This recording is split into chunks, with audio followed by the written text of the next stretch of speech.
Vision plus নিউজে আপনাকে স্বাগত।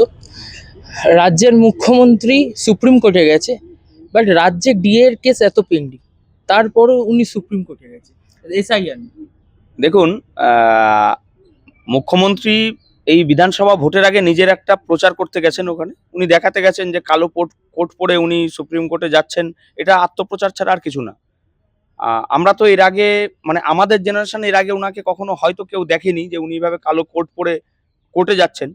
শুধুমাত্র আমাদের ডিএর প্রসঙ্গ নয়, হ্যাঁ, আমরা রাজ্য সরকারি কর্মচারী বা শিক্ষক, আমরা ডিএ থেকে বঞ্চিত। আমরা সংগ্রামী যৌথ মঞ্চের এই লড়াই ৩ বছর ধরে করছি।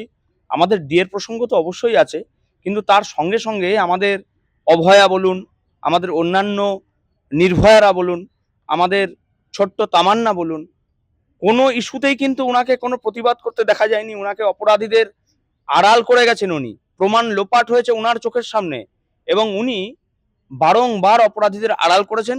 এবং সত্যিকারের প্রকৃত খুনি যারা, তারা কিন্তু ছাড় পেয়ে গেছে। কামদুনির কাণ্ডও তাই। প্রত্যেকটা কিছুতে, মানে যেগুলো জ্বলন্ত দৃষ্টান্ত আমরা জানি, সেখানে তাকে কিন্তু ওই কালো কোট পরে কোর্টে ছুটতে দেখা যায়নি। সুপ্রিম কোর্টে তো নাই, নিম্ন আদালতেও না, হাইকোর্টেও না, কোথাও না। তা এটা তো পুরো নাটক। এটা একেবারেই নাটক। উনি নাটক করে উনার টিআরপি বাড়াতে চাইছেন। উনি বুঝতে পারছেন যে এসআইআর উনার দলের প্রতি কতটা ক্ষতিকর, এবং উনি হয়তো ভাবছেন যে উনি ক্ষমতায় ফিরতে পারবেন না। এই কারণেই যেন তেন প্রকারেণ উনি এইসব নাটকগুলো করছেন। মুখ্যমন্ত্রী বলছেন প্রধান বিচারপতিকে গণতন্ত্র রক্ষা করুন। গণতন্ত্র তো উনি রক্ষা করছেন না, তার কারণ বিগত দিনের যে ভোটগুলো পশ্চিমবঙ্গে হয়ে গেছে, সেখানে গণতন্ত্রকে লুট করা হয়েছে, গণতন্ত্রকে ধর্ষণ করা হয়েছে, বোমা মারা হয়েছে, বন্দুক দিয়ে গুলি চালানো হয়েছে বুথের ভেতরে, এবং প্রিজাইডিং অফিসারকে মেরে ফেলা হয়েছে। তাহলে এর থেকে বড় গণতন্ত্রের হত্যাকারী মমতা ব্যানার্জি ছাড়া আর কে হতে পারে? কোন ভারতবর্ষে দেখুন তো এতগুলো রাজ্য আছে যেখানে ইলেকশন হলে এরকম ধরনের কাণ্ড কারখানা হয়? কোথাও হয় না। একমাত্র এই রাজ্যে হয়। তার কারণ এই রাজ্যের মুখ্যমন্ত্রীর নাম মমতা ব্যানার্জি, এবং তিনি চান যে এভাবেই গণতন্ত্রকে প্রত্যেকটা মুহূর্তে গণতন্ত্রের রোধ করতে। উনি কখনোই চান না গণতন্ত্রকে সুরক্ষা দিতে। মানুষের সমস্ত কিছু আশা, আকাঙ্ক্ষা, চাওয়া পাওয়া আজকে ফেল করে গেছে মমতা ব্যানার্জির জন্য। মুখ্যমন্ত্রী কি কোথাও ভয় পাচ্ছেন এসআইআর কে? দেখুন, এত লোক নাম তো বাদ গেছে, এবং নাম বাদ দেওয়ার জন্য হয়তো ওনার দলের তরফ থেকে যে সমস্ত ওনার আইপ্যাক বলুন, আরও যেসব সংস্থা দিয়ে উনি যে তদন্তগুলো করান, সেখান থেকে নিশ্চয়ই ওনাকে খারাপ কোনো সংকেত দেওয়া হয়েছে যে এইভাবে যদি নাম হিউম্যানিক্যালি যদি বাদ যেতে থাকে, তাহলে আগামী দিনে তাহলে ক্ষমতায় ফেরাটা কিছুটা সমস্যা একটা ব্যাপার হবে।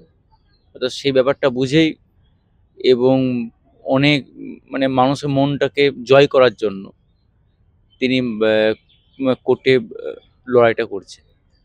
উনি বলছেন 100 জনের বেশি মারা গেছে এসআইআর। 100 জনের বেশি যদি মারা গিয়ে থাকে, খুব সম্প্রতি তো আমাদের যে জ্ঞানেশ কুমারজি, মুখ্য নির্বাচনী আধিকারিক, তিনি তো বলেছিলেন তাদের পোস্টমর্টম রিপোর্ট, অর্থাৎ সরকারি নিয়মে যেভাবে রিপোর্টগুলো পাঠানোর দরকার, সেগুলো তো পাঠানোর জন্য বলেছিলেন। কিন্তু দেখুন, দুর্ভাগ্যের বিষয় কী জানুন, এখানকার ডিএম বলুন বা সরকারিভাবে এতজন বিএলও মারা গেছে, সেই রিপোর্ট কিন্তু মুখ্য নির্বাচনী আধিকারিক অফিসে কিন্তু পাঠানো হয়নি। মানে এটা কেমন একটা সেই দুষ্টু মিষ্টু খেলার মতো একটা ব্যাপার হচ্ছে। সুপ্রিম কোর্টে কোনো নথি ছাড়া গেছেন কেন? সুপ্রিম কোর্ট তো নথি চাইছে, কিন্তু কোনো নথি নিয়ে যাননি উনি। তো সওয়াল জবাব সেটা উনি করছেন, ওনাকে বিচারপতি প্রশ্ন করছেন। এটা তো আইনি ব্যাপার। এই ব্যাপারে তো আমরা তো কিছু বলতে পারবো না।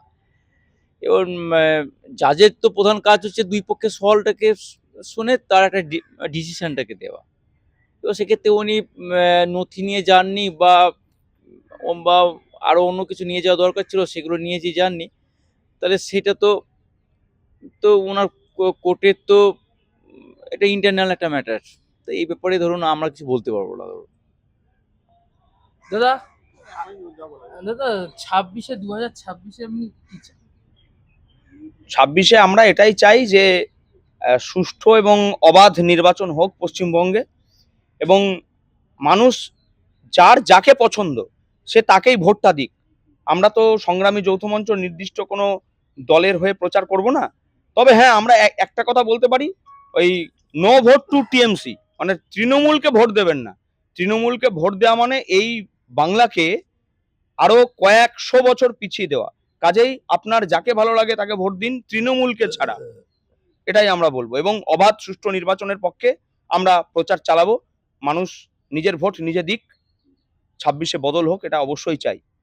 26,000 যে চাকরি চলে গেল সেই সময় ওনাকে দেখা যায়নি, এখন সুপ্রিম কোর্টে যাচ্ছে।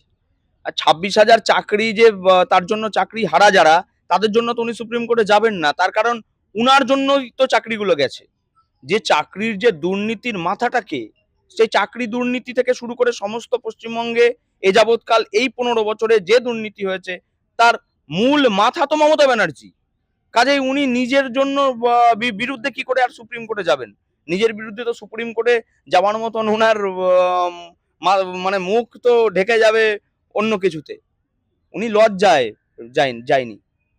রাজ্যের নির্বাচন কমিশনের দপ্তরে এতদিন ধরে প্রতিবাদ চলছে, কিন্তু ওখানে অর্ধেকের জন্য বিএলওই না। মানে ওখানে তো বিএলও সব সাজানো ছিল, সে তো আমরা বিভিন্ন মিডিয়ার বিভিন্ন খবরে দেখেছি। ওখানে ভিডিও, শুনুন, খুব সুস্থ চিন্তার বিএলও যারা, তারা কিন্তু ওখানে যাবে না। তাদের কাজের যথেষ্ট চাপ আছে, তারা কাজ ফেলে ওখানে তামাশা করতে যাবে, এটা হতে পারে না।